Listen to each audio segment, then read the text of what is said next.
Good afternoon, everyone, and welcome to the presentation of the Shore-Whitehill Award, and also to a wonderful group of presenters as we talk about the transition of people with disabilities from childhood to adulthood. I'm Bob Whitehill, and I have the honor of presenting the 2022 Shore-Whitehill Award to a champion of inclusion, Jillian Zacks. For the first time since its founding in 1996, this award has been given to an awardee nominated by two organizations. Both JFCS and ARC of Greater Pittsburgh Achieva have nominated their former board chair, attorney Jillian Zacks, who, through her work, promotes the importance of self-advocacy for people with disabilities. It is that advocacy which is recognized by this award given by JRS and the Jewish Federation of Greater Pittsburgh. You asked about Barbara Shore. So in the early 1990s, Barbara and I worked together to advance the community's interest in the inclusion of persons with special needs. Barbara, a professor of social work at Pitt, consummate social scientist, developed a survey that our Special Needs Task Force sent to every organization in the Jewish community to determine the population and the needs of Pittsburgh's special needs community. The results were shocking. It was overwhelming. There was nobody in Pittsburgh with special needs. Everyone here was, to quote Garrison Keillor, all the women were strong, all the men were good looking, and all the children were above average. We had our work cut out for us. This award was created to focus community attention on the fact that there are members who have disabilities, and through the action of committed volunteers, inclusion happens. Jillian is an attorney with McAndrews Law Firm who concentrates her practice in estate planning with a focus on special needs trusts and planning. In one of the nominations, you are described as a single mother with two adult children on the autism spectrum. Jillian could legitimately claim that she was too busy to engage in any work that requires her to focus on anything outside her family's specific needs, and yet she has chosen to dedicate her professional and volunteer life to protecting vulnerable people, in particular individuals with disabilities. She is quoted as saying that to make communities more inclusive and accessible, it's being open and kind to all individuals, being aware of how your actions affect others, learning by legislation and workplace rules that can open our world to everyone and make it an even playing field.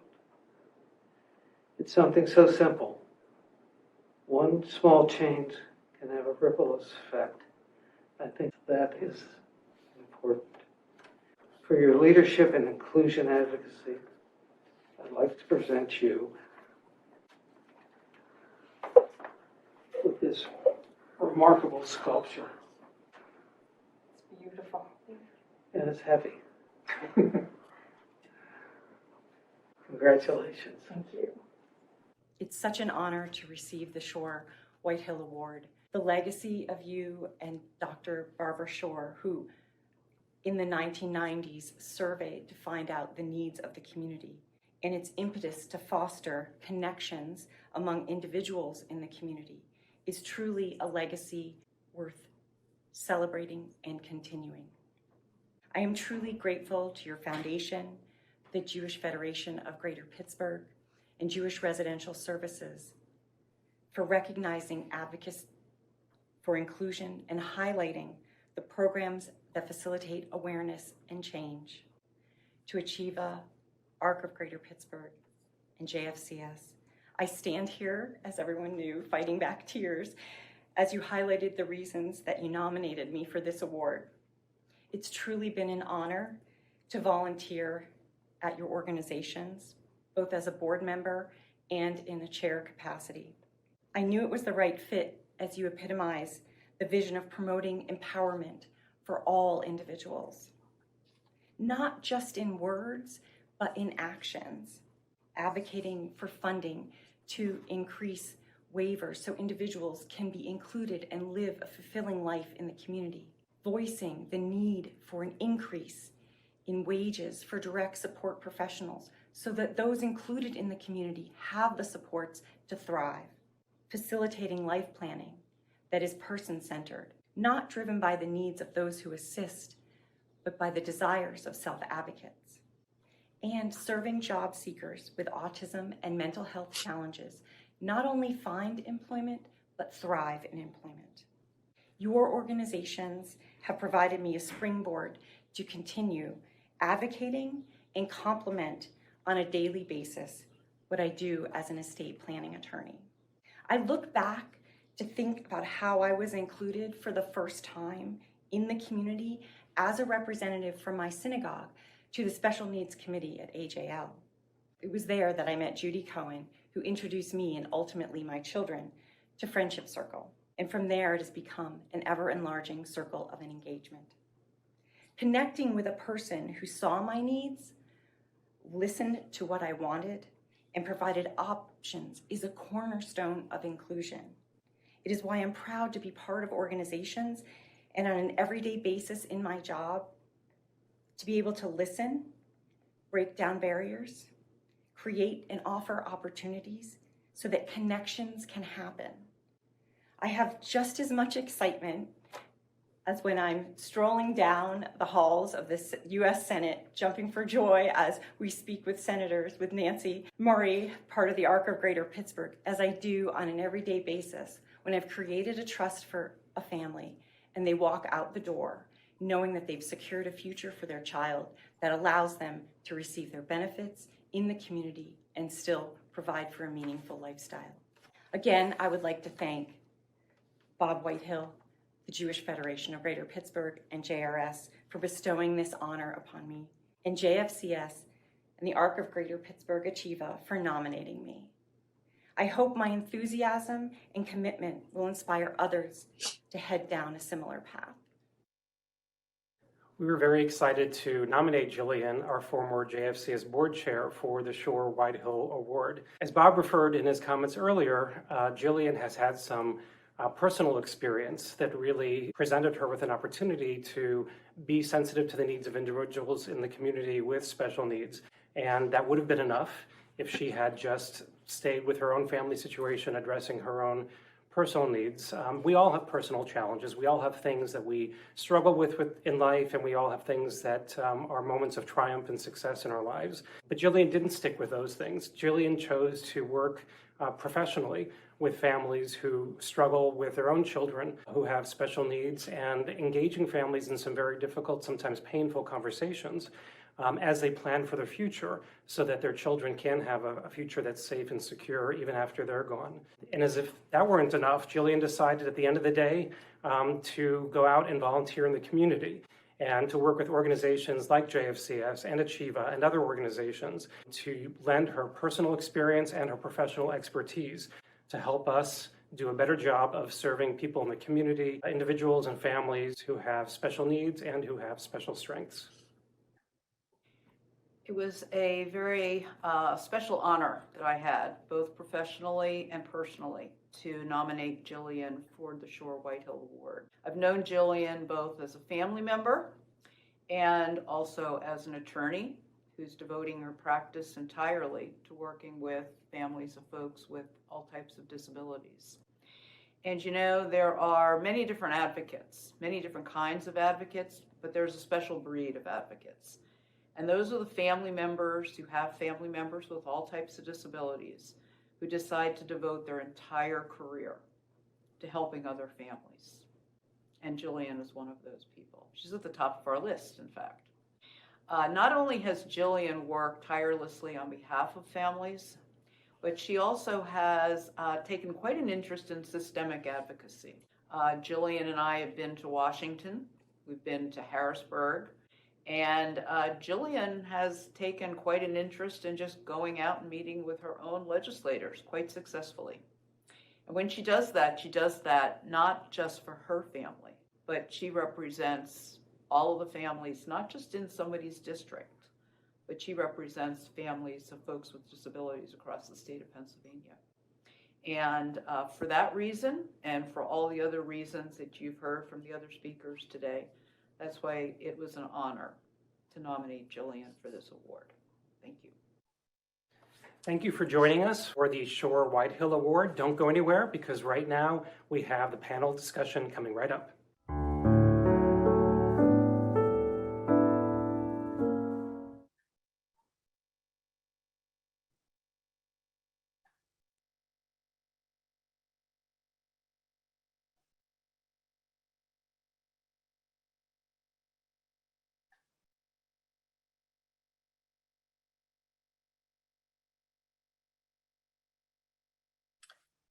Welcome, everyone, to our panel today.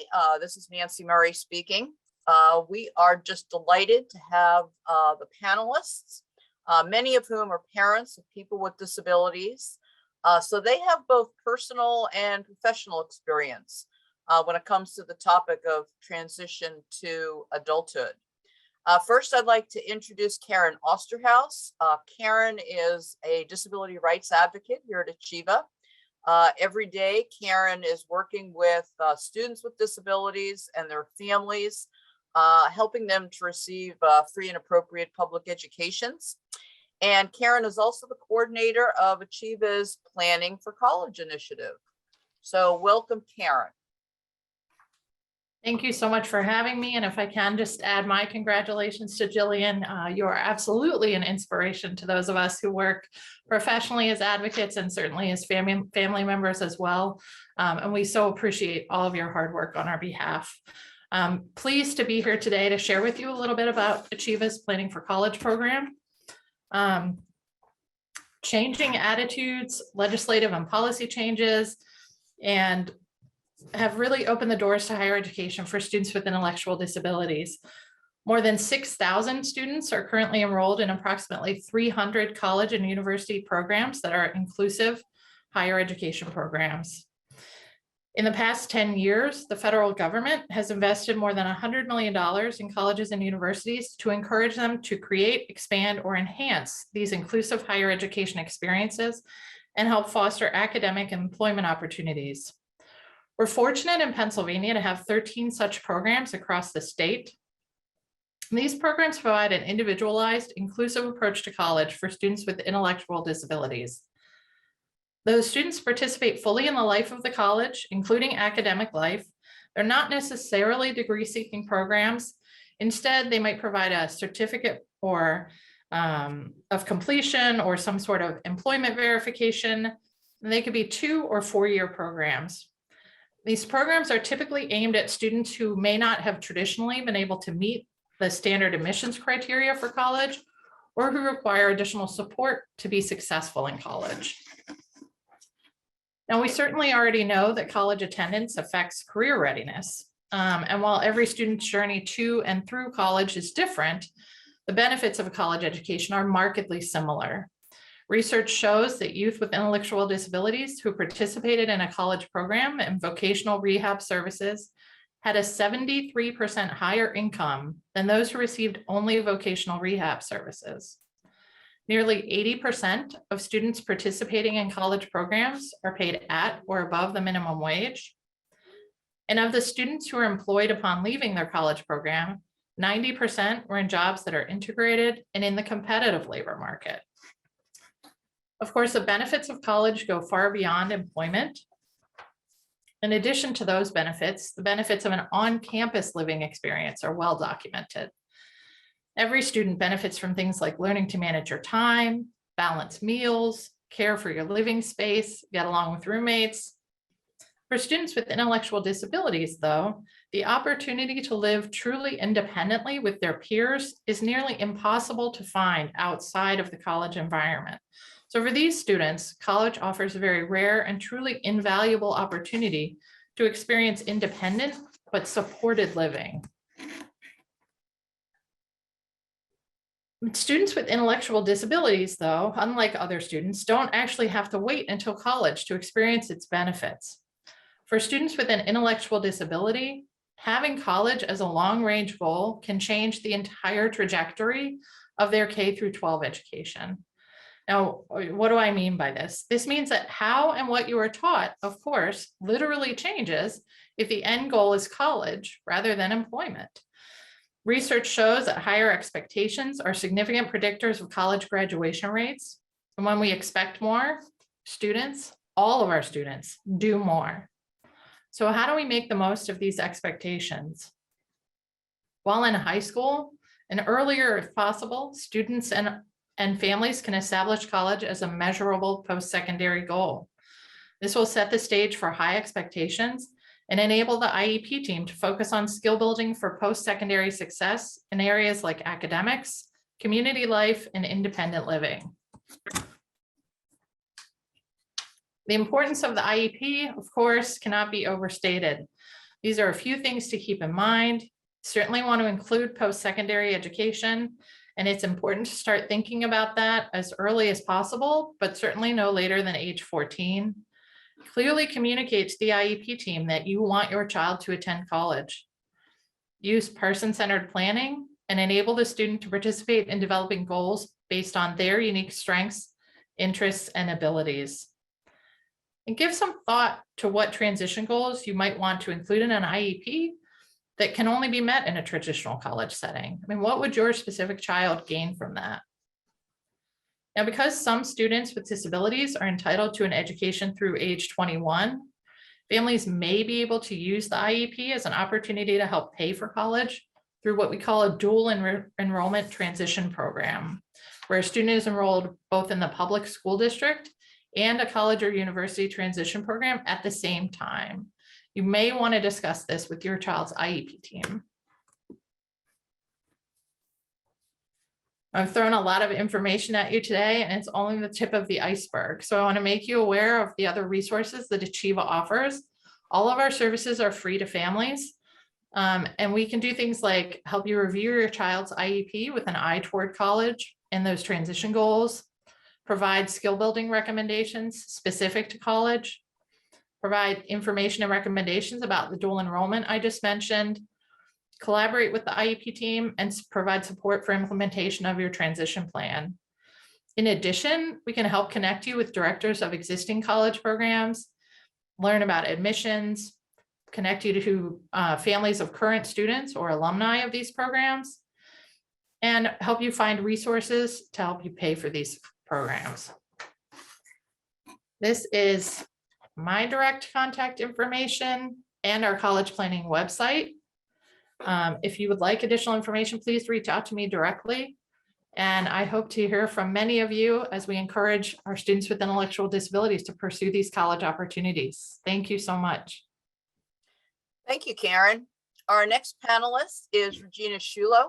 Regina is also a disability advocate here at Achieva. Regina has more than 26 years experience in advocacy, which began when her son Nick was born and diagnosed with Down syndrome.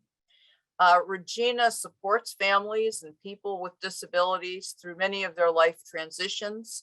She works with families as their children navigate from early intervention to school, then on to transitioning to adulthood. She provides them with information about home and community-based services and government benefits, healthcare options, and so much more. So Regina, we'll ask you to speak now. All right, thanks, Nancy, and congratulations, Jillian, well deserved. Jillian used to come way back when we had support meetings when we were the ARC of Westmoreland, and she's a wonderful resource for us, so thank you. All right, so I'm going to start off by talking about benefits for people with disabilities when they're employed. Here are 7 things that I've chosen, some of the important things that anybody, when they have employment, are a benefit from. So it's increased community involvement, a sense of pride, uniqueness, and personal accomplishment. It builds community and peer supports, encourages independence, and it promotes socialization versus isolation, increases positive mental health, and it increases self-esteem and a sense of purpose. So the first step I'm going to take you through is to accomplish a goal of employment of community employment. And one thing to remember is that all activities lead to building your resume. So you want to join groups and clubs.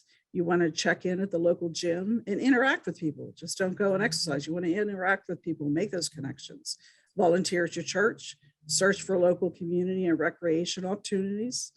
And, remember, all opportunities will build your resume. And that's what this is all about. This helps to formulate an idea of what your interest is and what do you want to do. You want to start to build your niche, or what I call in my personal life, I want to be an NBA coach. So I'm going to share some of my son Nick's journey to employment. He's 27 years old now. And when asked what he wants to do in life, he wants to be an NBA coach. So we need to look at the end goal and see how are we going to get there. So the reality for Nick was there's two sides to the page, and that's literal. You want to divide a sheet of paper in half. On the left side, we're going to look at things that I do but don't get paid for. But you have to have the right side of the page where you're looking at jobs that you can get paid for. What kind of job do I want? And how do I find employment doing the thing that I like to do? And how do we get there? And it's a person-centered plan. So we worked with Nick, multiple conversations and brainstorming with people that Nick invited to this person-centered plan meetings, people that knew him, knew his likes and dislikes, his strengths and weaknesses. And the big question at that point was, why do you want to be a coach? What do you like about that? Well, I like basketball and I like teaching kids. And the next question was, what do you like about teaching kids? And like I said, this was multiple conversations over multiple meetings. I like to show kids how to do the things that teachers showed me to do. And that was that aha moment when Nick said that. It was not necessarily about being an NBA coach, but it was helping kids. He wanted to help kids and he wanted to teach them. So how do we get there? So now that we know what he likes, how do we get there? Well, we built this resume, and so his resume consisted of volunteering with local recreation programs. He was at the Latrobe Little League since he was able to walk, from a spectator to a player to assistant coach, and still is an assistant coach at this point. He helped manage the school district's football team, went into junior high and explained who he was to the teachers that he was going to have. One of the teachers was the football manager and asked him to be a football coach. So he was a football manager through his senior year, from 7th grade to his senior year. Got to make those connections. Take advantage of neighborhood opportunities. We live in Latrobe, where the St. Vincent Bearcat Best program is. He was in the first class that attended there. One of his teachers was the St. Vincent women's basketball captain of the basketball team. He wanted to continue to coach because that's what he loved to do in high school. So he became one of the managers of the St. Vincent's women's basketball team. Went to all the home games, all the away games. We ended up in Las Vegas for a tournament. It's all about making those connections. He participated in coaching clinics that were offered at the local community college. One of the other things he did for many summers was to volunteer at the local ARC. It was the ARC of Westmoreland at the time, in the play group, which is now with Achieva. He was working with Miss Betty. Miss Betty happened to be his early intervention teacher from the Birth to 3 program. Now he was volunteering with her. He was coming full circle, and we made those relationships happen, and we kept fostering relationships. But now we came to the conclusion he needed a paying job, and how does that work? So he wants to be like everyone else and look around you. I told him everyone else is working, so we got to go to that right side of the paper, and we got to get paid for what we love to do. So to summarize, he already worked with kids and other students. He was part of the coaching staff. He knew he'd like to help kids. His resume was humming. He had a host of relationships and contacts, but he wasn't getting paid, and he was not that NBA coach yet. So his whole career in high school and his whole personal life was building upon this need of his to help kids. So the next step was to find paid employment working with kids, keep coaching and building his resume. So, we sat down and said, what kind of skills does he need? So he's volunteering at the play group, but is he really getting trained to help kids in a daycare setting? So we used local resources. We had a job coach from Achieva. we brainstormed again and we found a grant from the Private Industry Council that consisted of 10 weeks of training. It was done right at the Achieva Playgroup. He had a job coach that helped him there, and they really fine-tuned his skills. They also helped him with interview skills, a written resume. He was able to find employment opportunities in his neighborhood. That's what we were looking for, and we had to have convenient transportation. So at the end of all this, we had someone that knew someone that knew someone. And Nick was hired by a local daycare, and he's been there ever since. It's going on 3 years now. He's working between 30 and 35 hours a week. If it wasn't for losing benefits, he could be working 40 or 45 probably. His job coach checks in weekly with him to make sure everything's on track. And he had taken 2 early childhood classes at the local community college. So he really wants to progress with this. So if we look back at the recheck, the list of benefits that I had at the beginning, a sense of pride, uniqueness, and personal accomplishment. He's very proud of what he does. It is a personal accomplishment. It took a lot of people, but he accomplished so far part of what he wanted to do. He's not that MBA coach yet, but I think we kind of got that nipped in the bud. He builds community and peer supports. He's been doing that since he's been 3 years old. Increased community involvement. You can walk around town and he's like Norm from Cheers. Everyone knows Nick. Encourages independence, absolutely. He gets himself ready in the morning. He can do everything except put his contacts in, and we're working on that. But he is independent. He goes to work. He works with the kids independently. He's in charge of the, sometimes alone with the school age kids, which he's really taken a liking to, and he loves the preschool kids. Promotes socialization versus isolation. He pretty much wrote the book on socialization, so we're pretty good there. Increases positive mental health. We saw a bit of a decline during the 3 months that he was off for COVID because the daycares had to shut down. So I can really attest to the fact that this working does increase positive mental health. And the last one increases self-esteem and a sense of purpose. Absolutely. He really has a sense of purpose. He gets up every day to go to work. He could be sick and he still doesn't want to go to work, but sometimes you got to take a day off. So that concludes the benefits for people with disabilities when they're employed. Regina, thank you so much for sharing Nick's journey through employment with us. We really appreciate it. And we're also very, very fortunate to have Stephanie Small with us today. Stephanie is the Director of Clinical Services at JFCS. She is responsible for all of the programs and counseling and the Senior Services Department. One of Stephanie's passions is the JFCS Caregiver Support Group, which she has been facilitating for 20 years. Stephanie is also one of the coordinators of Age Well Pittsburgh. And this is an award-winning collaboration between JFCS, the JCC, and JAA. So welcome, Stephanie. Good day, everyone. I am here today standing in for Dana Gold, who unfortunately could not attend, although she wishes much congratulations to Jillian on a well-deserved honor. Dana would talk to you about her personal journey, that of a mother of a grown daughter with mental illness. I cannot speak to her experience, but I can talk about mental health issues we've seen here in our work at JFCS and what we see the future holding. We know that rates of anxiety and depression and other mental health disorders have skyrocketed since the beginning of the pandemic. And we are aware of the difficulties accessing services at all ages. Those difficulties are the reasons we hired a new therapist for our general counseling and started our Upstreet mental health program for teens and young adults.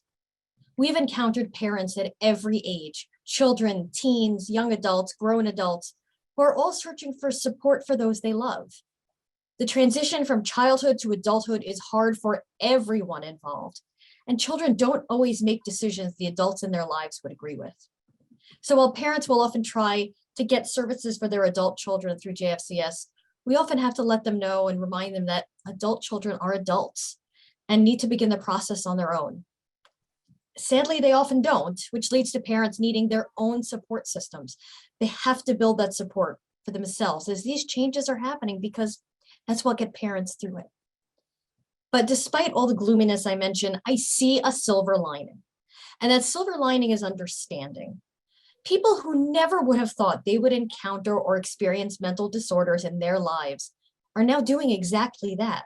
The pandemic has forced people to reckon with their previous intolerance and dismissiveness of mental health. It has shown them that mental health is not a choice or something people should just get over.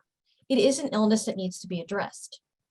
The public health emergency has demonstrated that everyone and anyone could be part of this experience and has begun to normalize reactions.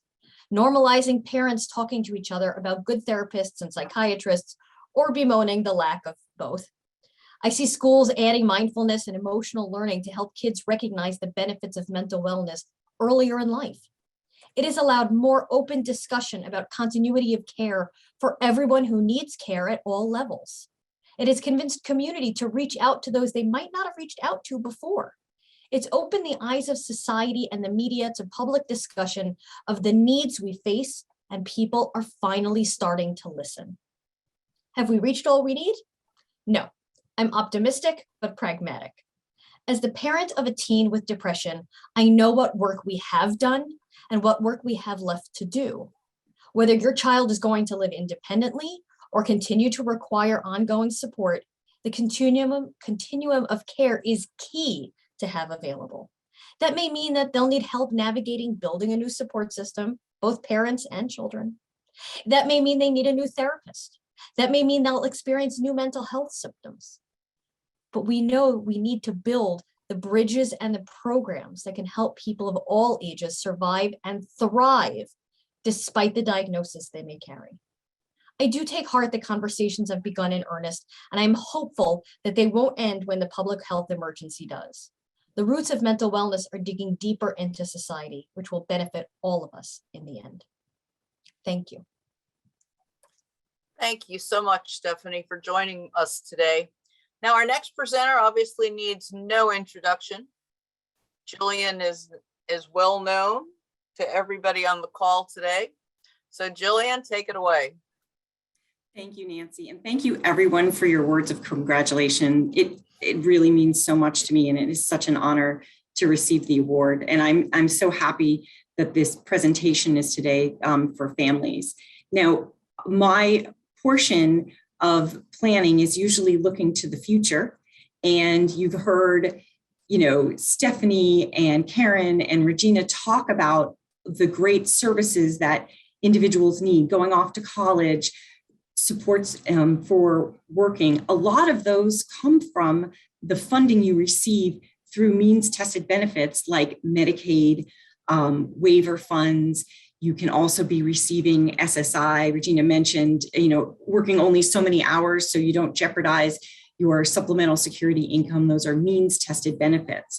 So as parents, what do we do? As professionals, what do we do to make sure that those benefits that you typically continue on and apply for the monetary benefit at age 18, this transition period, how do we keep them intact when we're planning for our families in the future?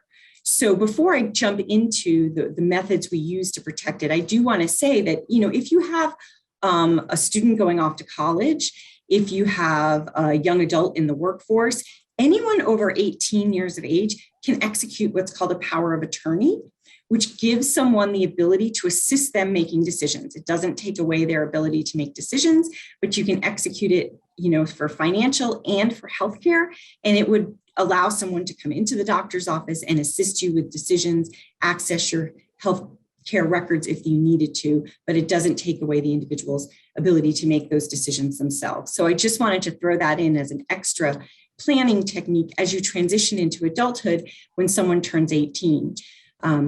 It's important. So we talked about the benefits that you have to support you in the community, and how do you protect those means-tested benefits?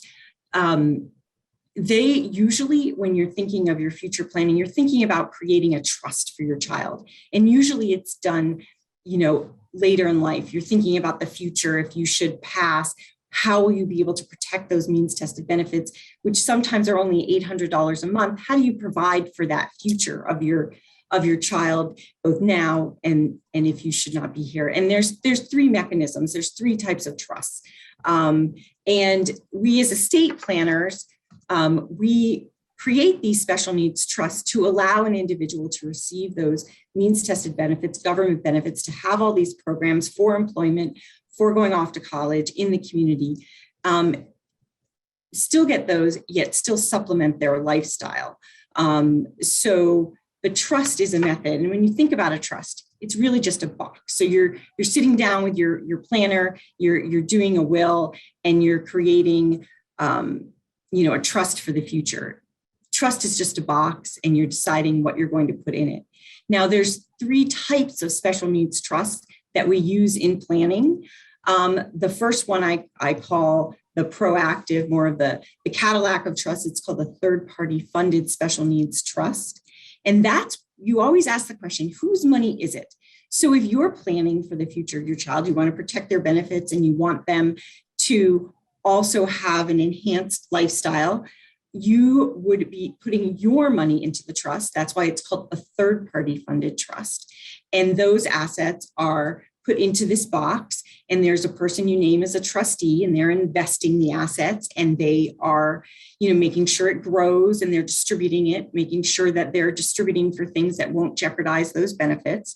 So not, covering food and shelter unless it's absolutely necessary, and then knowing the repercussions if they do, and providing for the future. So you get to create this trust. It provides for your child throughout their lifetime. And then when that trust terminates, oftentimes when your child passes way off in the future, then you get to decide where those assets go. Now, sometimes we don't always think ahead, and this planning doesn't always get done. And I've seen great estate plans where, they have an amazing trust and a will, but we forgot that there was a beneficiary designation. You can create this great will, and it says everything goes to your child upon passing, but you have IRAs, 401ks, life insurance that have beneficiary designations. They don't pass through the will. So if something like that were to happen, you can always create what's called, well, not always, it depends. You have to be under a certain age. But if you're under 65, a parent, the individual themselves, a court guardian can create a self-funded special needs trust.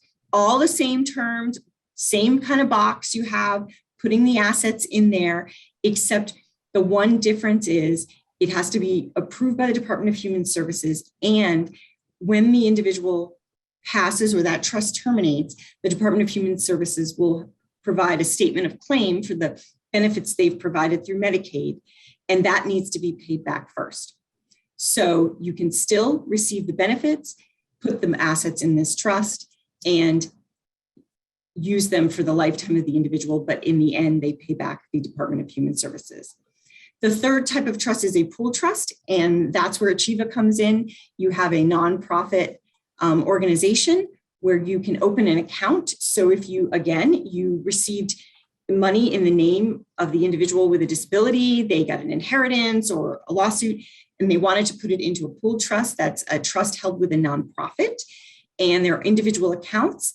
And the difference, instead, there is no payback to the Department of Human Services, but at the termination of that trust, if it's not used during the lifetime, then it goes back to benefit other individuals in the community, disabled individuals in community. And actually, you can apply with Achieva for those funds. They have a fund that allows that. So those are the three types of trust. That's how you plan to make sure you get the best of both worlds, that you can have the assets that come through those means tested benefits and also plan to provide for more for your loved one in the future.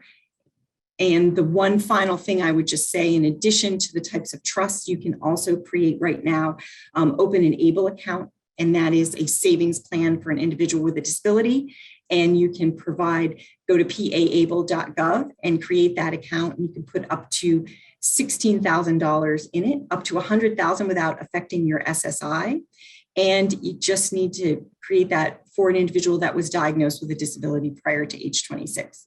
So there are some extra slides that you can see. There's a link in the chat for you to access all the slides with the information that I've just provided. Thank you. Thank you, Jillian. And last but not least, we're also joined today by Dr. Andrew McCormick. Dr. McCormick is a pediatrician at the Down Syndrome Center of Western Pennsylvania Children's Hospital. And Dr. McCormick is known nationally for his work in healthcare transition for people with Down syndrome and other disabilities. And he's also the director of the Health Transition Program, which is a holistic and longitudinal approach to transitioning from pediatric to adult healthcare. Dr. McCormick, welcome.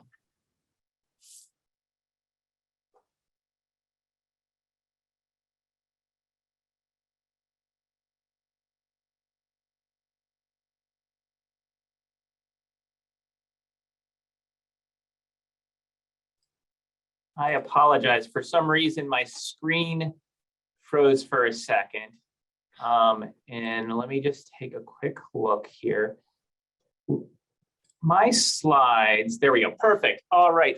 Well, it is a pleasure. And Jillian, I just want to say congratulations to you. I will say that some of the legal gaps within transition are some of the most challenging for our families. You know, if it's related to financial decisions, if it's about decision making. So I really appreciate the work of our lawyers who are supporting transition in our young adults. Today, I'm going to briefly talk about bridging transition. So our transition program is called the Healthy Transitions Program, and we use bridges as our model to think about transition. So if we could go to the next slide, I think one of the kind of things I like to start when we think about any kind of talk and think about transition is think about our why. Why is transition so important? And as you can see, there's on the screen an image of someone who's text messaging, right? And so text messaging is this form of communication that has become ubiquitous in our community. I bet some people are text messaging right now. And it's nice because you can be doing something else, you can multitask, but the question would always be, where did text messaging come from? Why was it developed? And we know that text messaging actually was developed as an app for those within the deaf community. It allowed cellular communication to occur. So we can see how someone who is differently abled actually brought value to all of us. And in fact, has kind of trumped the use. Probably most of us text more than we actually talk on our cell phone. And so if we go to the next slide, I think this really talks to the heart of transition when we start thinking about why is transition important. So click to the next slide and see, I think of transition really about this idea of inclusion. The truth is, right, we are all getting older. And so our 14-year-olds will become 16-year-olds, will become 18-year-olds, will become 21-year-olds, will become 35-year-olds. You will get older. And so you will age into adulthood. The question is, when you get to adulthood, have we done a good job at really supporting you to bring who you are so that you can be valued, and who you are is valued within our community? See, we can learn that disability actually is a very important aspect of who we are as a community. It adds value to all of us, you know, from text messaging to how you walk into the grocery store with those doors that open automatically. There are all people have things that are valuable that come to us. The question is, are we doing a good job as a community to help people get to an adulthood in a way in which who they are can be valued? And that is what transition is all about. So we're going to go to the next slide. And, you know, the problem around transition, I'm going to speak specifically right now from a healthcare standpoint, but this really falls into all modalities, is really two things, what I call the transfer leap. No one is thinking about transition until we're too late. And all of a sudden, we're like, you're going to go into the adult world. I hope you're ready. And it feels like a chasm, right? You've been in the pediatric world for 18, 21 years of life. You feel really comfortable with who your providers are, how the culture of pediatric medicine works. And all of a sudden, you're told, you're going to go to the adult world. You're going to make all these new relationships, and you have to do this successfully. And it feels like you're just leaping into the air. And that's what happens for a lot of people. But even when people start thinking about transition, if you go to the next slide, often what it looks like is this. It's a rope bridge. People have done little pieces, and they're like, okay, I'm helping you build this bridge, but you're going to be uncertain as you're walking across to say, is it stable? Is it going to hold me up? Or is it an area where there's a pitfall where I'm going to fall through? There are these gaps in transition. Healthcare has to own this. We have done a horrible job about doing transition too late and incompletely. So let's go to the next slide. Really, our model around transition is building a bridge. And Pittsburgh, full of bridges. But how do you build a good bridge, right? A bridge is not just the steel that is crossing that gap, but there's an on-ramp of preparation. There's the process of actually crossing the bridge, but there's also an off-ramp.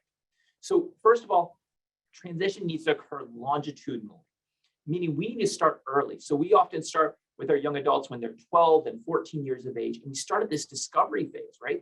It's all about that dreaming. What does your child dream? We talked about Nick thinking about what did he want to do when he grew up? He wanted to be an NBA basketball coach, but tucked within that dream was what was the passion that was driving them. And so we have to start at the discovery phase, allow our kids to dream and think about what do they want to be? Because the only way we're going to know where we're going and go on that path is knowing where we're starting and where we're going to finish. So we have to start with discovery early on, having these conversations when our kids are really little and developing them over time. I think Regina did a great job of explaining how she brought community around to develop those ideas for him. But then there's also the tracking phase, right? We actually have to make sure the work is done because there are definitive road marks on this road that have to occur. It's kind of like on a journey, you have those mile markers. You said, I'm at this mile marker, then I'm at this one. So what does that look like? You have to have a checklist of the things that happen. You have to have a conversation about at what age does your practice decide that you're going to move out of the pediatric world to the adult world? You have to say, what is your practice's policy on how they support making that decision of who the next provider is? And then you have to ask them, what is that process to actually happen? There are these steps. And so that's part of what this program is about that we do. We try to create these mile markers to support our families through the process. But it's not just all about doing the tasks. It's also the preparing and planning. So just speaking from individuals with Down syndrome, we know that cognitively, they are continuing to develop and maturing in their cognition all the way up into their 30s. So we have to realize that they are going to continue to develop these skills. When they're 14, doesn't tell me what they're going to be like when they're 21. And so we have to assess what are the skills they have and how do we then prepare and give them some tools to develop those skills further. So it's that preparing and planning. And only when we've done that stuff can we even think about the transferring phase, the actual physical movement to the adult world. But then there's the off-ramp, the completing. We have to create a system to talk back so that the pediatric and adult world are communicating, because there are going to be areas where there's gaps, but can we help support those gaps instead of falling through? How can we make sure we're successful? So if we can go to the next slide. So we have to have a longitudinal transition, but this is also really important. And I know we're running low on time, but we've talked a lot about all these different spheres of transition. But the reality is we often think about transition in silos.